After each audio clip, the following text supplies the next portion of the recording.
começar, por favor, então, com esse pênalti a favor do Internacional, que deu empate ao Inter. Muita polêmica, Dorival Júnior reclamando bastante ali também na beira do campo. Foi expulso o técnico corintiano, mas enfim, como é que você vê esse lance aí?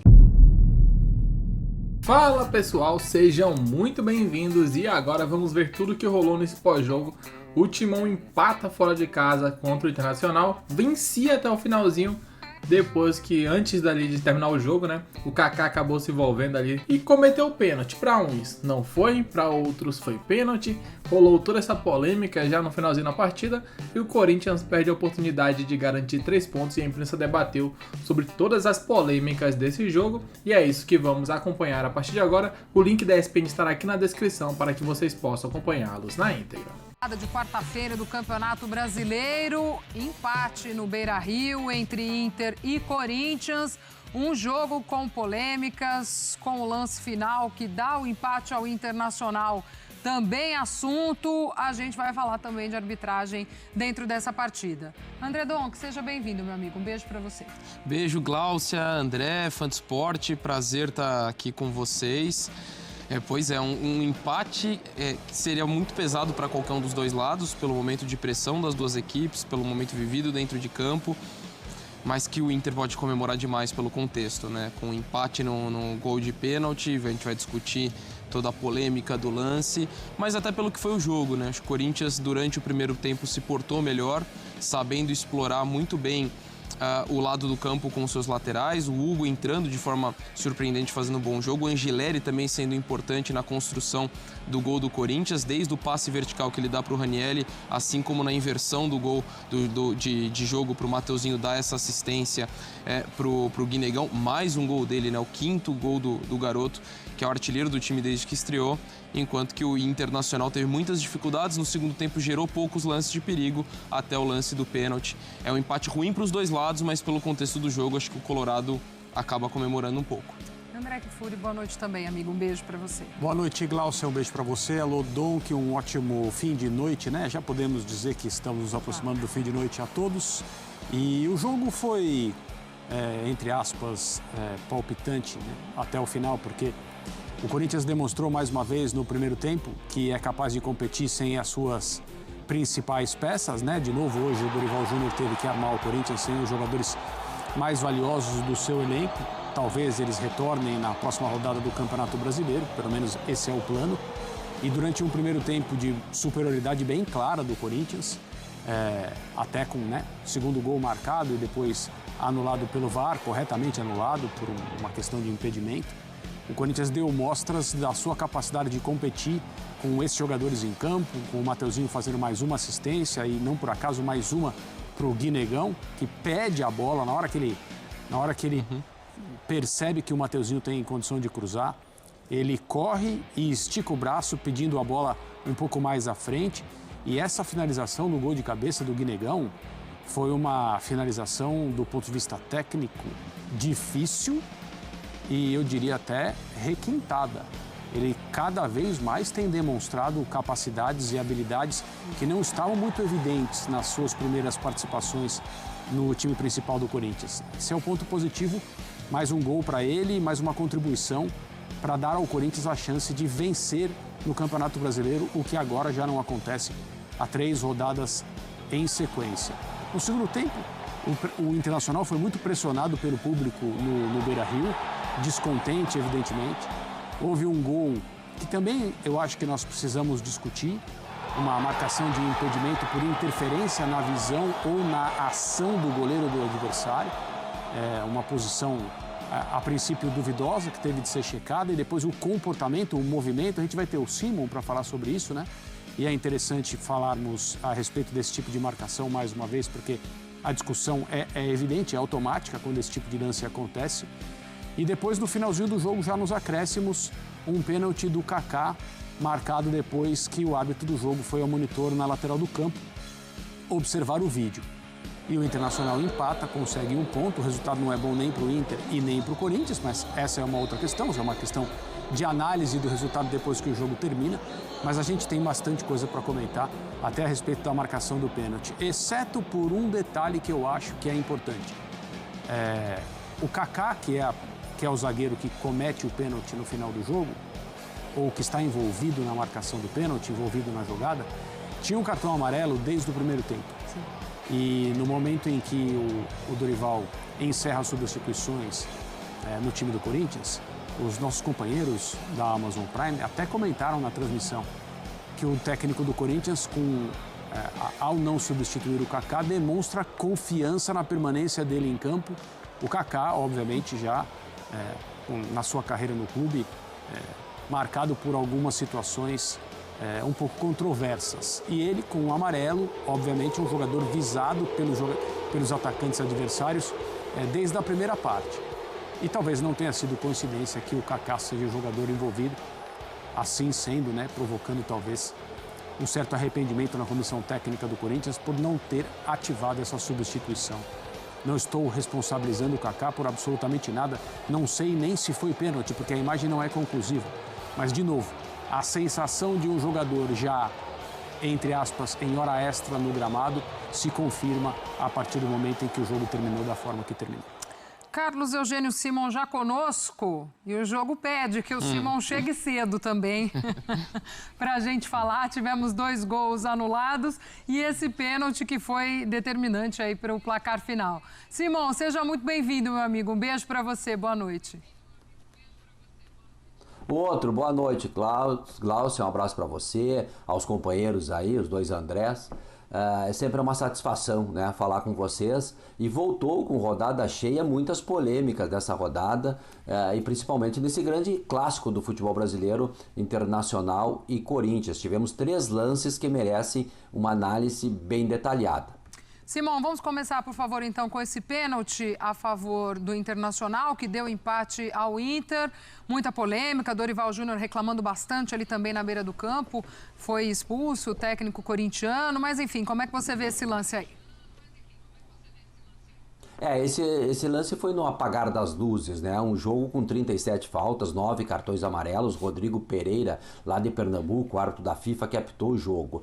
A imagem, ela não é muito clara, Mas dá pra ver que tem um puxão do Kaká em cima do Bruno Henrique.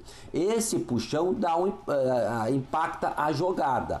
E se impacta a jogada, tem que ser marcada a penalidade máxima. Na minha opinião, acertou a arbitragem, porque foi um puxão em que o zagueiro do corintiano puxa o jogador do Internacional dentro da grande área, pênalti bem marcado pela arbitragem. Era um último lance mesmo da partida, nos acréscimos ali, o juiz tinha dado 5 minutos. A gente tem essa imagem aí, A imagem, acho que de trás seria um pouco melhor para a gente ver. E imagino que o VAR tenha trazido também essas outras opções ao árbitro. Tomara. Para dar uma olhada ali no que foi, Olhando por essa daí, assim, fica difícil da gente cravar, Mas o VAR, com certeza, Simon, também traz essas outras opções ali na hora da análise. Traz outras opções, e tem um outro ângulo que eu consegui pegar em que realmente há o puxão, tá? Nessa aí que nós vimos de frente, não dá pra ver bem, dá pra ver que o jogador agarra a camisa, E aí gera esse impacto no adversário. Pra mim, houve a penalidade máxima, em que o árbitro, difícil de ver no campo, e até por esse ângulo também, mas quando o VAR interveio, e aí sim tem todas as câmeras que estavam à disposição, neste caso o árbitro foi no vídeo, não teve dúvida, e aí voltou apontando corretamente para a marca da Cal. Nessa imagem que a gente vê, dá a impressão até que o Kaká coloca o braço para trás depois, Ali quando o jogador do Internacional já está no solo. Mas, com certeza, o VAR trazendo outras opções para o árbitro. Vamos com os gols anulados também, Simon, começando com o gol do Corinthians, o que seria o 2-0 ainda no primeiro tempo. Esse lance eu espero que o ano que vem, conforme falou o presidente da CBF, teremos o impedimento semiautomático. Aí vai acabar com qualquer tipo de dúvida. Parece que o jogador está com o ombro à frente. É aquele lance milimétrico em que tem que ser traçado as linhas. E as linhas é todo aquele processo que a gente já conhece, No momento em que a bola entra no pé, o jogador bate na bola, nesse momento tem que ser marcado o impedimento. E aí, também a imagem não é conclusiva, mas tem que confiar nos caras que estão operando o VAR. Esse lance aconteceu no campeonato todo e vai continuar acontecendo. Na minha opinião pessoal, eu desde o primeiro momento que aconteceu isso, e a Renata Ruel até fez um estudo com um cara um físico, né, da Universidade do Paraná, que explica muito essa situação, né, porque são 30 frames por minuto, jogador entre velocidade e tal.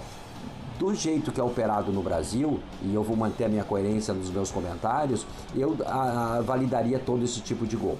Né? Mas o VAR, evidentemente, aí eles que mexem lá, operam a questão do replay, enfim, e aí marcam esse tipo de impedimento. Não é o primeiro, vários já gols foram anulados por um fio de cabelo, por a ponta do nariz, a ponta da chuteira, em que a ferramenta não é 100%, né? Então tem essa questão dos frames, em que você pode colocar um pouquinho para frente, um pouquinho para trás, no momento em que é tocada a bola, e aí deixa o jogador impedido ou não. Eu espero que ano que vem se confirme a palavra do presidente e aí tenhamos o VAR semiautomático que está sendo usado nas principais competições do mundo. O Simon lembra bem, né, André, essa questão que a CBF trouxe hoje já de um teste do ano que vem para esse semiautomático, né, que esse ajuste seja melhor, seja perfeito, talvez, ou perto disso, né, se é que a gente pode dizer dessa forma. Sim. Porque nessa rodada mesmo, não sei se foi no jogo do Sport com o Fluminense, também teve um lance muito semelhante, dessa coisa mais ajustada, e aí traria um pouco mais de justiça até nesses lances. Sem dúvida, eu faço minhas as palavras do Simon. Tomara que a CBF cumpra aquilo que vem sendo comentado publicamente, né, de maneira coerente, e o VAR semiautomático já possa ajudar a tomada de decisão em relação a esse lance que acontece praticamente em todos os jogos. E era um momento até no jogo, né, Dom, em que o Corinthians vinha melhor, já tinha feito 1-0 e pressionava muito o Internacional, né? Talvez se esse gol tivesse sido validado, enfim, mudaria essa história, essa sequência de jogo. Foi o maior momento de controle do Corinthians na partida. Eu digo o segundo tempo ali, o Corinthians não correu riscos, mas assim, ali no primeiro tempo foi onde o Corinthians teve o controle da partida, dentro da sua proposta, conseguindo escapar da marcação do Inter e tendo uma boa saída de bola com a sua linha de 3, especialmente com o Angileri, e encontrando espaço com os laterais. Acho que essa foi a grande virtude do Corinthians, né? Com a ausência de Garro, de Memphis, de Yuri Alberto, explorando os laterais, algo parecido que aconteceu também em uma vitória fora de casa contra o Vasco, em São Januário, onde os laterais também foram fundamentais. Esse teria o gol do Hugo, no outro teve a assistência do Mateuzinho, e por isso que fica a frustração para o torcedor do Corinthians por esse detalhe, e eu concordo com o Simon e com o André. A gente não vai, acho que é uma perda de tempo ficar discutindo qual é o frame, acreditar em quem está lá operando, que tirou o frame mais adequado possível, mas a gente nunca vai ter uma conclusão exata até que se tenha um impedimento semiautomático. Bem simbólico ter a aprovação, ter toda a questão da CBF justamente hoje com um lance desses. Simão, e este gol do Internacional também anulado. Vamos dar uma olhadinha. Esse gol foi bem anulado, porque o jogador Otávio ele está em posição de impedimento. Tá? E a reação do goleiro Hugo, vocês podem notar, ele espera o movimento do jogador do Internacional. Quando o jogador sai da bola, ele se atira. Então, a regra 11, que trata do impedimento, ela diz interferir a um adversário. E me parece que há essa interferência quando o jogador salta saindo da bola, o Otávio do Internacional, que está em posição de impedimento, o jogador, o goleiro retarda um pouquinho a sua ação. Para mim, há um impacto na jogada e por isso o gol foi muito bem anulado. O VAR interveio, o VAR que anulou, Gilberto Castro, e aí o árbitro foi com o assistente, o Camilo, que o assistente é o cara oficial do impedimento. Chama ele e os dois corretamente anularam o gol. Para mim, houve a interferência, sim, do jogador Otávio na ação do goleiro Hugo. Portanto, o gol bem anulado. Muito bem. Eu ia até dizer isso, aparece aí nessa imagem que até o auxiliar já tinha levantado a bandeira ali no lance, né, Simão? Em campo. Os jogadores do Inter vão direto. Vão direto nele, ó. E agora, depois da conclusão da jogada, a gente consegue ver lá em cima que ele já tinha sinalizado e aí o VAR chama e acaba confirmando o gol anulado.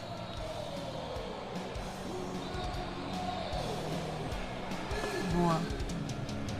Simão, muito obrigada, meu amigo, por estar conosco, por trazer aí também os esclarecimentos deste Internacional e Corinthians, que também foi agitado para a arbitragem. Beijo, Simão, até a próxima. Valeu, outro. Até a próxima. Tchau, tchau. Boa, vamos falar mais desse jogo também. Já já a gente vai lá para o Beira-Rio trazer mais informações, personagens dessa partida.